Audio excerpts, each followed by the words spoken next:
गंगाधर सुभद्रा मारोतराव कांबळे यांचा सेवापूर्ती गौरव सोहळा संपन्न.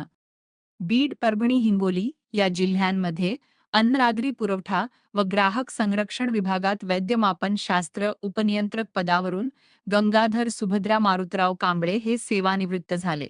त्यांच्या सेवानिवृत्ती निमित्ताने परभणी शहरातील श्री मंगल कार्यालय येथे आज दिनांक 5 जुलै रोजी गंगाधर सुभद्रा मारुतराव कांबळे यांचा सेवापूर्ती गौरव सोहळा मोठ्या उत्साहात संपन्न झाला. या सोहळ्यात परिवारातील नागरिक सोबतचे कर्मचारी, समाजातील नागरिक यांची उपस्थिती होती. सेवापूर्ती गौरव सोहळ्यानिमित्त गंगाधर कांबळे यांचा सर्व नागरिकांच्या माध्यमातून स्वागत सत्कार करून त्यांना पुढील जीवनासाठी शुभेच्छा देण्यात आल्या. यावेळी बोलताना ते म्हणाले की सेवानिवृत्तीनंतर माझे पुढील जीवन मी बौद्ध धम्म कार्य करत जीवन जगणार आहे, असे प्रतिपादन त्यांनी यावेळी केले.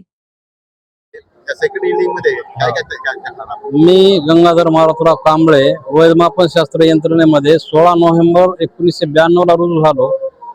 आज मागच्या महिन्यामध्ये म्हणजे जून महिन्याच्या 30 तारखेला मी सेवेतून सेवानिवृत्त झालो. जवळपास मी 34 वर्ष शासनाची सेवा केली. इमाने, इतबारे, नेकीने माझ्या कार्यामध्ये मी कधीही कसूर केलेला नाही आणि हीच माझी इच्छा राहील की जे उर्वरित माझं आयुष्य आहे ते आयुष्य मी इमाने, इतबारे समाजाच्या हितासाठी कसं मला जगता येईल या दृष्टिकोनातून विचार करेल आणि त्या दृष्टीनेच मी आणि माझं संपूर्ण कुटुंब आम्ही जीवनक्रम सुरू ठेवू. धन्यवाद. सेवा करत असताना कुठेतरी कुटुंबाकडे दुर्लक्ष झालं किंवा परिवाराला जास्त वेळ देऊ शकला नाही, असं काय वाटतंय का तुम्हाला? कोणताही माणूस म्हणजे सक्सेस होण्यासाठी त्याच्या पाठीमाग एका स्त्रीचा हात असतो आणि ती म्हणजे त्याची अर्धांगिनी.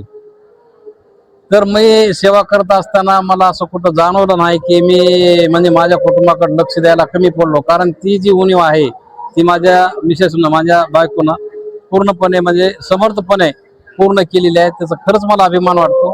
आज एवढे लोक तुम्ही पाहत आहे, एवढे जे आलेले आहे ते माझ्यावर प्रेम करणारे, माझ्या स्वभाव गुणधर्मामुळे, याचा मला खरंच अभिमान वाटतो.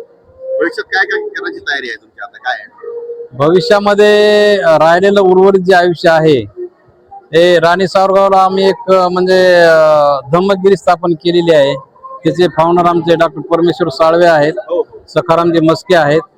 तर त्या दृष्टीनं बुद्धाच्या मार्गावर जीवन जगण्याचा माझा म्हणजे हेतू आहे.